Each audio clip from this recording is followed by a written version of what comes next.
Bom dia, boa tarde, boa noite, aqui é o professor Felipe e hoje vamos à correção do capítulo 1 da apostila do Aprende Brasil, sexto ano, disciplina de História, certo? Então fica ligado aí, eu vou dividir a tela, aqui do lado vai aparecer a apostila, tá? Nós não estamos trabalhando com a versão digital da apostila, então eu fiz uma gambiarra aqui para filmar a minha própria apostila em papel. Talvez a resolução não saia tão boa, estou filmando com a minha webcam, mas você vai acompanhando pelo áudio que eu vou ler as perguntas e vou ler as respostas e vou explicando, fazendo breves comentários também. Não vou me estender muito nos comentários, tá certo? Não é uma revisão, é só uma correção comentada, tá certo? Quem sentir dúvidas ainda, procura os vídeos das aulas mesmos, beleza? Agora sim, estamos no nosso estúdio. Capítulo 1, estudo da história, falamos bastante, a aula está gravada aí, quem precisar retomar, retoma essa aula aí para entender melhor o assunto. Aqui na página 2, temos algumas questões que são pessoais. Você reconhece essa imagem? Lógico que o professor não vai cobrar que vocês reconhecessem essas imagens, mas vou comentar aqui o que são elas, para que elas servem, né? A primeira dessas imagens é uma pintura rupestre, né? Uma pintura feita nas cavernas. Rupestre quer dizer isso, quer dizer rústica, e foi data da pré-história e foi produzida aqui no Brasil mesmo, no Parque Nacional da Serra da Capivara. Já a foto de baixo, essa aqui é uma sentença, né? Sentença de condenação do grupo lá dos Inconfidentes Mineiros, né? O pessoal lá do Tiradentes, né? Que é feriado de 21 de abril, daqui a pouco vamos falar nele, né? O pessoal que liderou um movimento, princípio de rebelião, né, contra a coroa portuguesa, contra a cobrança de impostos, e foi sentenciado, vários deles à morte, né, embora nem todos tenham depois cumprido com a pena de morte. Apenas o Tiradentes foi executado por causa desse movimento conhecido como Inconfidência Mineira ou Conjuração Mineira. Tá bom? Questão 2. O que os desenhos da pintura, da imagem, retratam, né? Lógico que é sempre muito difícil a gente chegar a uma compreensão completa de uma obra de arte, de um desenho, tá certo? É diferente de um texto escrito, tá? Mas a gente consegue então ver várias cenas de animais, e são vários animais retratados, animais diferentes. Alguns se assemelham até a uma capivara, então o nome do parque nos ajuda nisso. E a gente pode também recorrer a dizer que algumas delas retratam imagens ligadas à fertilidade, porque vários desses bichos estão com algum espaço na barriga que pode ser alguma coisa associada à fertilidade, então, ao fato desses mamíferos abrigarem filhotes. A segunda imagem, o que ela representa? Bom, representa então a sentença de condenação. Aqui sim dá para ler, não é um texto tão fácil de ser lido, por quê?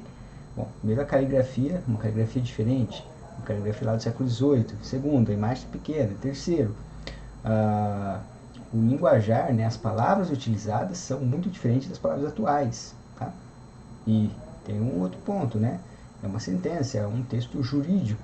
Ainda hoje, se vocês pegarem os textos de alguns juízes para ler, né, de alguns advogados, vocês vão sentir muitas dificuldades em ler, porque estão cheios de termos técnicos, né? E isso se complica ainda mais quando se trata de um processo jurídico e histórico de 300 anos atrás, basicamente. Então, é ainda mais difícil, tá certo?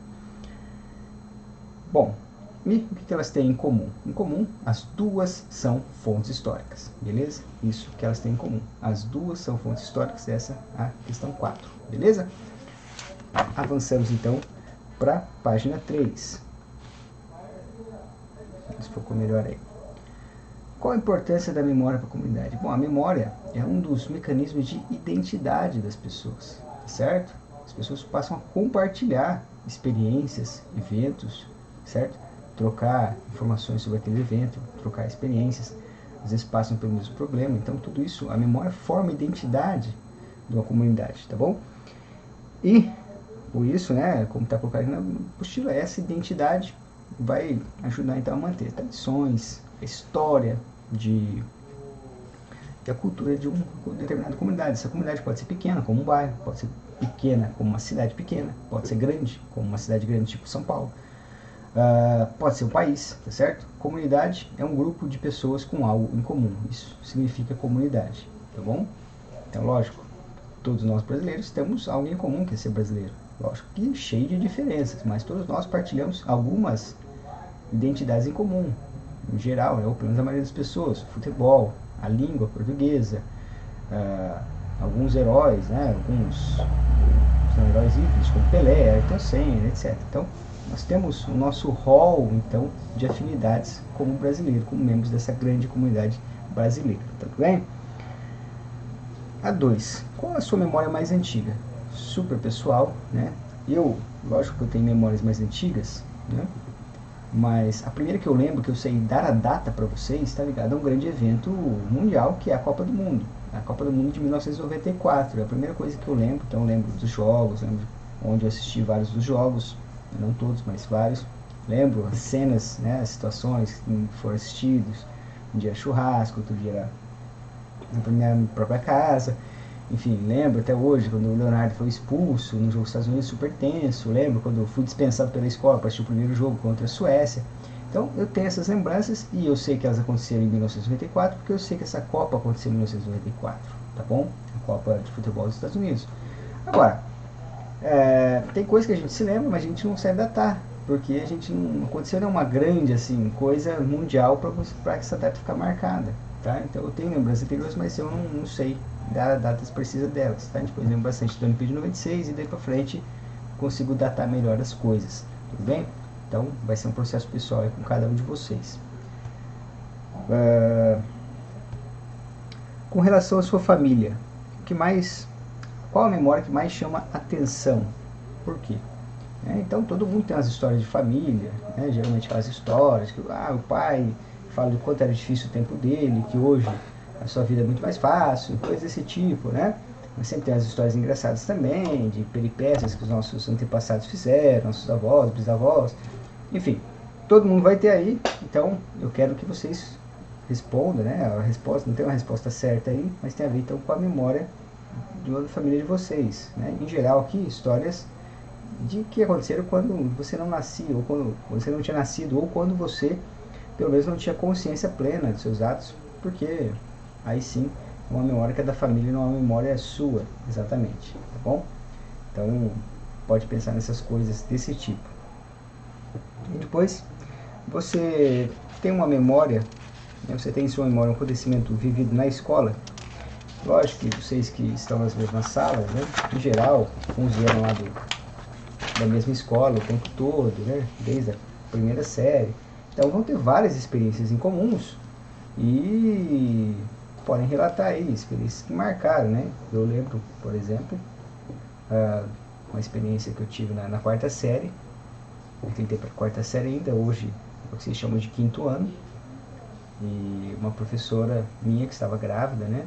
A professora Andréia, ela teve um acidente, tropeçou na sala e caiu, aí teve que ir para o hospital, foi todo um problema lá, mas por sorte não aconteceu nada com o filho dela, que hoje já deve estar bem velho, já está com mais de 20 anos, uns 25 anos mais ou menos, tá certo? Então é uma memória que marcou, uma coisa trágica, né? Assim, não foi mais trágica porque não aconteceu nada de pior, mas é uma memória que marcou a nossa turma, a nossa sala, e com isso vai acontecer também coisas com vocês. Posso falar também dos imensos, né, os vários campeonatos interclasse, né, que aconteceram na minha escola, também os campeonatos regionais de handebol que eu disputei na época da escola, em eventos que envolviam todas as escolas da região, saía para o ginásio lotado, cheio de gente, aglomeração, e aqueles jogos eu lembro até hoje, placares dos jogos, e tive a oportunidade de ganhar 3 campeonatos de handebol em Assis, né, fazer parte do time, lógico que não ganhei nada sozinho, tá bom? Então são acontecimentos que marcam a vida da gente na escola, certo? Vamos andando aqui. Aqui essa pesquisa, tá certo? Só vou comentar também, porque aqui é muito pessoal, pesquisa, cada um vai fazer.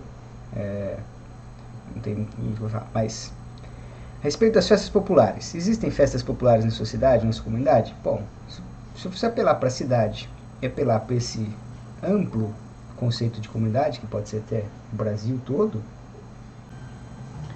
Bom, vou continuar. Tive um pequeno problema aqui com a captação de vídeo da minha câmera Canon, tá certo?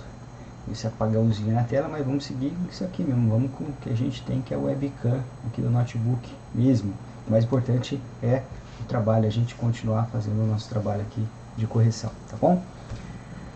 Então, sempre vai ter festas. Se não tiver festa no seu bairro, festas populares no seu bairro, na sua cidade, você apela então para essa noção de comunidade um pouco maior, como comunidade brasileira ou do nosso próprio estado aqui, e aí você vai conseguir dar uma resposta, certo?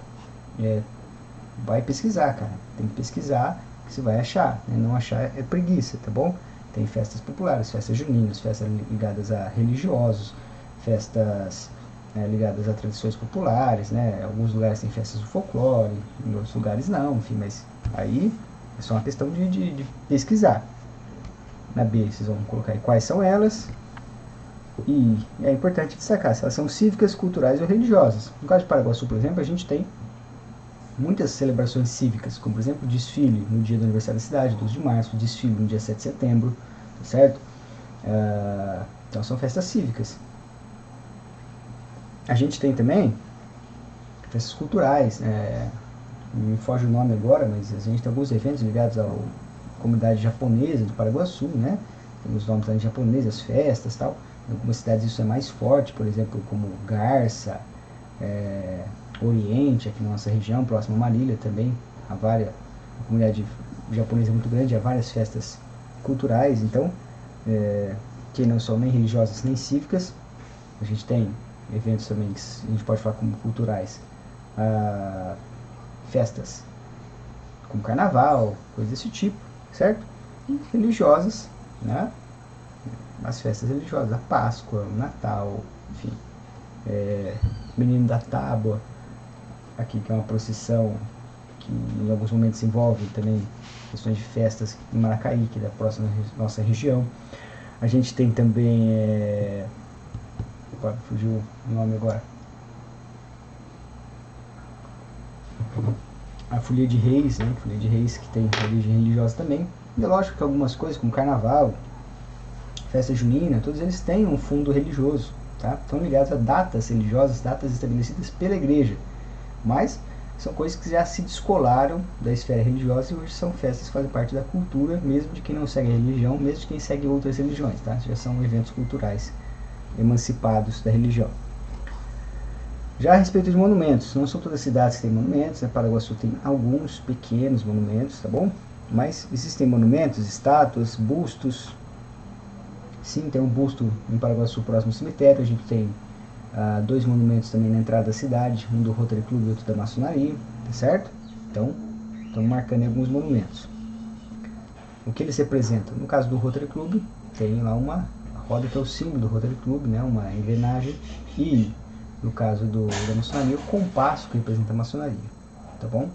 O outro busto, né? Uma estátua que tem perto do cemitério, também é produzida pelos maçons, tem os dizeres lá, e enfim, me foge o nome agora também.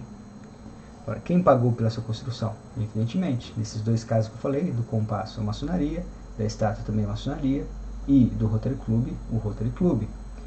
E quem é o responsável pela manutenção dessas obras? Mesma coisa. Então você vê que em Paraguaçu, por exemplo, a gente tem poucos monumentos públicos, né, custeados, ou nenhum, tá? Não vou falar nenhum porque eu não tenho todo o conhecimento da cidade, pode ser que tenha aí alguma praça, algum lugar, alguma coisa do tipo, tá bom? Mas é importante então destacar a ação dessas instituições. Vamos seguindo aqui.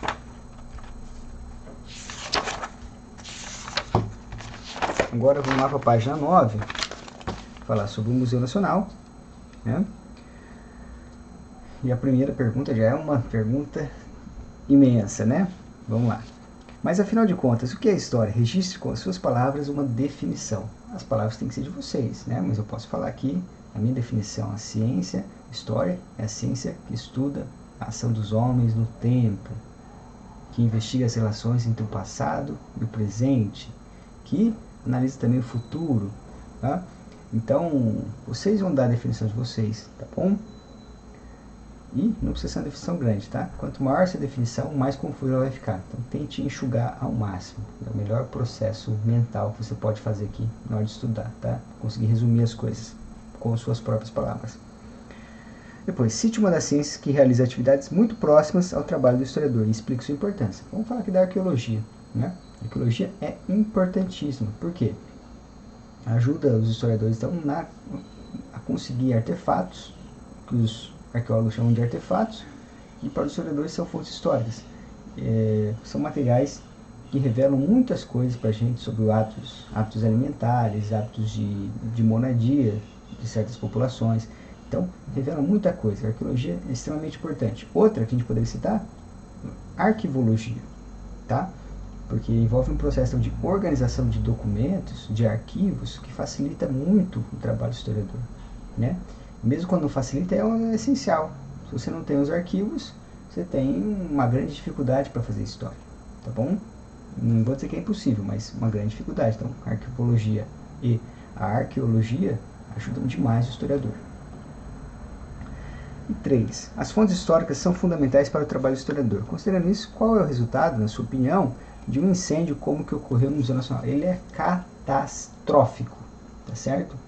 Nós vimos lá no texto que várias gravações em áudio de rituais indígenas que foram feitas nas décadas de 40, de 50, 60, de tribos que sumiram, desapareceram, que hoje não estão mais entre nós, que se perderam para sempre. São fontes históricas que nunca mais conseguirão ser reproduzidas por outros meios, tá? Peças do Egito, né, do Egito Antigo, que desde Dom Pedro II colecionava, tal, comprou com muito sacrifício, foram perdidas para sempre. Inclusive, as poucas que sobraram, o Egito chegou até a fazer uma carta, né, pedindo para que fosse devolvido para lá, porque o Brasil não soube cuidar, tá? Então, certas fontes históricas que estão perdidas para sempre, tá? Então, para algumas delas a gente encontra paralelos, né, documentos parecidos, mas para outras não. Então, são partes da história que nunca mais serão recuperadas. Dá para fazer história por outros meios? Dá, mas sem aquelas fontes vai ser algo diferente. Vai ser algo dentro do possível, né?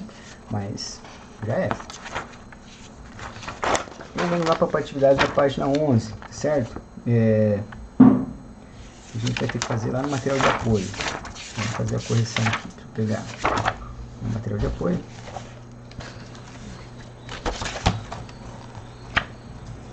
E eu vou fazer aqui rapidinho.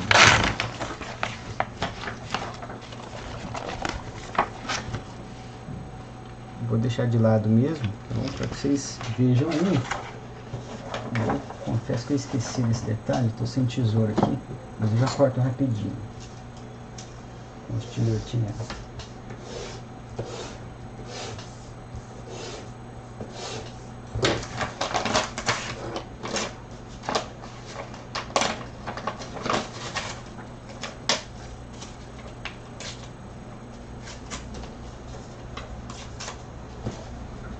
Bom, então pronto. A gente tinha que organizar essa linha do tempo, então, e ela tem datas aqui, ó. Ano 1 do calendário judaico, ano 4000 a.C., né? Que era para a história, antes de 4000. Ano 1 do calendário cristão e ano 1 do calendário muçulmano. Bom, vamos começar pelo mais fácil. O desenho que representa o calendário cristão. O início do calendário cristão. Obviamente, que é o nascimento de Jesus Cristo. Está aqui, certo? O calendário muçulmano, a gente sabe que é baseado na vida de Maomé, sobretudo na fuga, né, ou digamos, no exílio de Maomé, quando ele deixa a cidade de Meca e vai para Medina. É o ano do calendário muçulmano, o último quadradinho então. Por que esse camelo aí, professor? Porque Maomé viveu na Arábia, todo o Islã nasceu ligado à Península Arábica, né, que era desértica e tal. O camelo é o animal símbolo daquela região. Então é uma imagem que pode representar isso. Sobre a pré-história, a gente já falou muito de imagens que representam a pré-história, mas talvez a maior parte, né, da história da humanidade nós passamos nas cavernas, né? Então, os homens das cavernas é a primeira imagem que vem quando a gente fala em pré-história. O período paleolítico durou 60 mil anos, né? Foi o período da Idade da Pedra, da Idade da Pedra lascada, né? Bem rudimentar, onde os homens eram nômades e tal, e viviam em cavernas, né? Ou cabanas. Então, por todo esse período, durou antes de 4.000 a.C. Professor, a partir de 4.000 a.C., que inventou a escrita e que inventaram as casas? Não, cidades já haviam desde antes, tá? Mas antes da pré-história, antes da invenção da escrita, a gente tem pré-história. E na maior parte da pré-história, a gente viveu em cavernas, mas no finalzinho da pré-história vivemos em cidades, com estados, com guerras, com propriedades, praticando agricultura, mas isso no final, a maior parte foi, né, a parte da pré-história foi no Paleolítico, foi os homens das cavernas. E o ano 1 do calendário judaico, né, o calendário judaico, ele diz o quê? Que o mundo nasceu quando Deus diz lá, faça-se a luz, quando Deus criou o mundo. Então, qual a imagem pode representar aqui? A que sobrou pra gente era desse planeta, tudo bem? Bem tranquilo aí, essa parte da organização das imagens. Agora, vamos falar dessa linha do tempo, da parte de cima aqui. Esses quadradinhos aqui. 4.000 a.C. O que é isso? Pré-história? Quais as características da pré-história? Então, lá, vida nômade, depois o surgimento das primeiras cidades, lá por volta de 10.000 a.C., Revolução Agrícola, tal. São essas coisas que você tem que colocar, uma espécie de resumo. 476, o que aconteceu aí? Tem a ver com a divisão da história. Você não lembra? Assiste lá o vídeo, Divisões da História. Em 476, o Império Romano Ocidental é derrotado, né? Ele cai, ele acaba com a invasão de Roma pelos Érulos, né? Quando Odoacro, então o rei dos Érulos, depõe Rômulo Augusto, o último imperador romano do Ocidente. Então, aqui, pode colocar a queda de Roma e citar esses fatos que eu falei. Em 1453 é a queda do Império Romano Oriental, mais conhecido como Império Bizantino, certo? Os turco-otomanos tomam a cidade de Constantinopla, transformam em Istambul, e aí está finalizado o Império Romano Oriental. Isso que aconteceu em 1453. Pode colocar aqui como queda de Constantinopla e outras coisas, né? O título aqui do primeiro quadradinho, faltou falar 4.000 a.C., pode colocar aí a invenção da escrita e tudo que teve de importância nesse momento. Depois, em 1789, o que aconteceu foi a Revolução Francesa, uma revolução que pôs fim ao absolutismo, né, a práticas arcaicas, a um modelo antigo de civilização, de modo de levar a vida social, e, enfim, começou a tomar forma no nosso mundo contemporâneo, tá bom? Então, aqui os 4 eventos aqui em cima, vou até escrever para vocês aí, hein? Então, o que aconteceu? A invenção da escrita, queda de Roma, queda de Constantinopla, eita, é grande, hein? E aqui, Revolução Francesa, tá certo? Mas vocês façam com mais cuidado e capricho na letra. Minha letra é horrível, minha letra é péssima, hein? Vamos voltar lá para as atividades.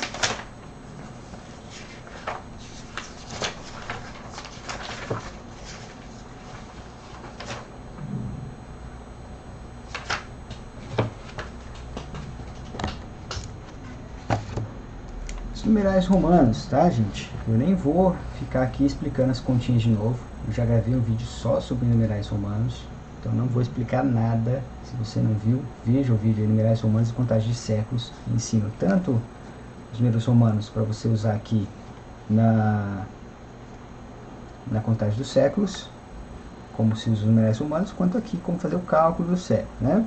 Então o cálculo é uma coisa diferente. Vamos só fazer aqui a sequência, vou fazer mais alto para vocês, vou fazer os principais, né? 1, 2, 3, 4, 5, certo? 6, fazendo aqui de novo, porque o da apostila, a resposta da apostila tá difícil vocês enxergarem, né? 11, 12, 13, 14. É importante, gente, vocês retomarem isso aqui com alguma regularidade, tá? O nosso cérebro vive de algumas repetições. Não estou falando daquelas repetições imbecis, você ficar horas e horas repetindo a mesma ladainha, tá? Mas o cérebro precisa de algumas repetições, a gente precisa voltar em alguns assuntos algumas vezes. Por que o professor sabe tanto sobre o assunto? Porque ele já deu aula daquilo várias e várias vezes na vida dele, certo? É assim, muito simples, é por isso, tá bom? É só por isso que o professor sabe muito, ou às vezes parece que sabe muito em relação a vocês. É um processo de repetição também, tá bom? Não envolve só a inteligência, tem que repetir, se esforçar, ler, estudar. Bom, e aqui na 2, né? 1493, ó, a gente corta lá, é 00? Não, Então vale mais 1. 14 mais 1, século XV. Sempre colocando em numerais romanos, e sempre antecedido a palavra século antes. Não adianta eu colocar só 15. Não sei que 15 é esse, tá bom? Não sei se é 15 horas, se é dia 15, se é o capítulo 15 do livro. Se eu quero falar de século, tem que ter abreviatura, século XV. Depois, 19, x e x. 6 a.C., 20, aqui 20 de novo, 21, 1 a.C., 2 a.C., e aí a duração dos séculos, século XV, de 1401 a 1500, repara que se vocês fizerem lá o cálculo, vai dar certo, ó. Separa o 1500, 00, então já ficou 15, tá certo. 1401, separa, é 00 não, é 01, mais 1, 1 mais 14, igual 15, então, feito. Depois, século XIX, de 1801 a 1900, século VI, de 600 a.C. a 501 a.C., século VI a.C. Século XX, de 1901 a 2000, tá? Século que acabou ontem, século que eu nasci, vocês não. Depois, século XVIII, 1201 a 1300. Século XXI, de 2001 a 2100. Esse século estamos vivendo que vai acabar. E depois, século I a.C., de 100 a.C. a 1 a.C. E século 300, século 3 a.C., de 300 a.C. a 201 a.C., tá? Quando é antes de Cristo, é a mesma coisa, tá? A mesma lógica. Você só coloca ali o antes de Cristo, tá bom? E inverte, né? Vai começar do maior para o menor, de 300 a 201. Mas a regra do 201, do 001, mas a regra do 00 no final e 01 é a mesmíssima coisa, beleza? Então, finalizado o capítulo 1, sem mais delongas. Já vou gravar o capítulo 2 em sequência, mas outro vídeo. Até mais! Já aproveita, dá um like, se inscreva no canal se não é inscrito e compartilhe com seus colegas também.